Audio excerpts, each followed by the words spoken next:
Everybody, welcome back to the Jordan Report, and I am your host, Robert Jordan. Everyone, please remember to like, subscribe, and share. Okay, the lady you're looking at is Leticia James. She is the Attorney General for New York. She is about 11 or 13, one of 11 or 13 of George Soros's Attorney Generals across the country.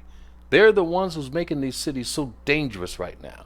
They're the ones that's destroying the police departments, okay? Now, you'll notice also, I won't go into it now, but you'll notice most of these attorney generals are black women who are doing this. I'll make a different report on that. But anyway, here she goes again.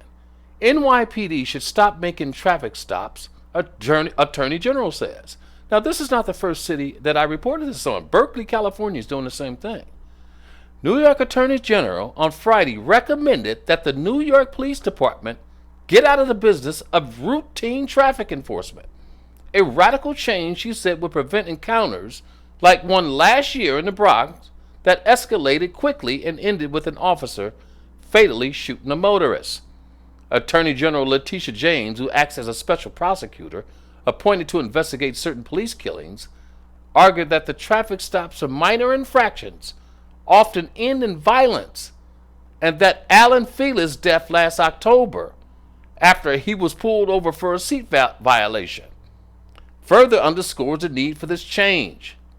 James' office concluded that the NYPD's use of deadly force was justified, but the sequence of events leading to Felis's death would never have happened if the police hadn't stopped him in the first place.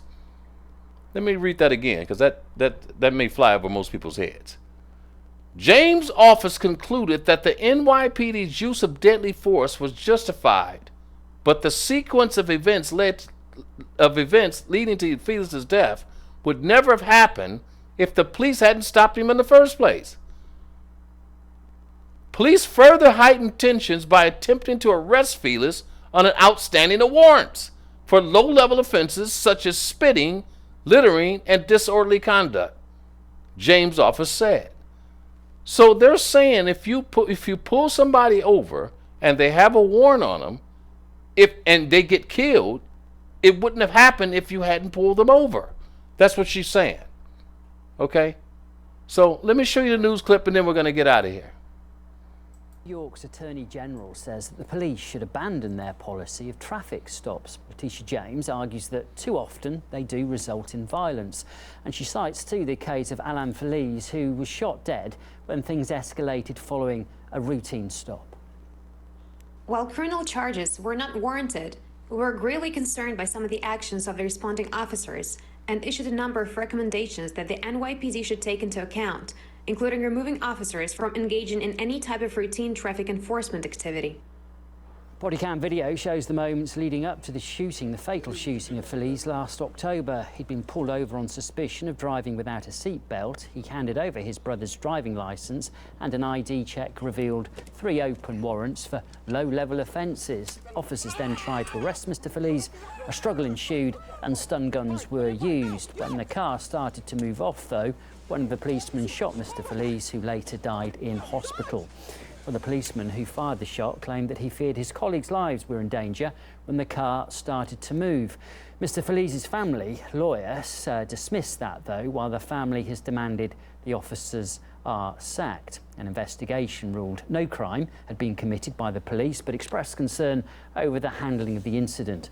The Attorney General's office recommended either police stop routine traffic enforcement altogether or drop the policy of arresting people for minor offences revealed during the traffic stops. We got opposing views to the proposal.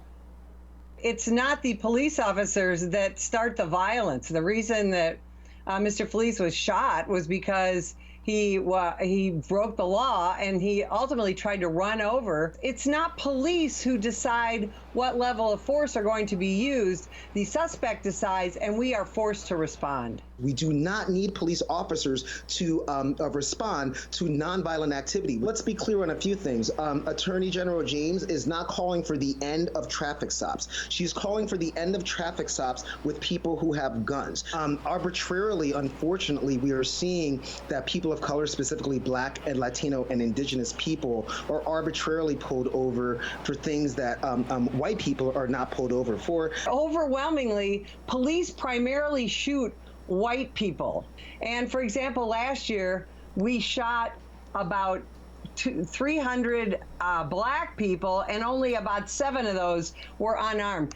It might be true, again, that more white people are shot and killed by the police, but as a per capita, as a percentage of their population, based on the population that black people represent in this country, black people per capita are shot and killed more by police officers. Breonna Taylor is dead because of the wanton and unnecessary and irresponsible use of guns by police officers. This narrative that the police are starting the violence is a fantasy brought forth by radical organizations like Antifa and Black Lives Matter. So now, if you want police to stop doing traffic stops in New York, then you're going to see crime triple. I guess you know what I'd say? Go ahead, let's try it for 90 days. Do no traffic stops and see what the citizens of New York think about the escalating crime. Been taken care of by an officer who didn't have a gun. We have cameras to take care of people who have sped. Cameras can also take care of people who don't have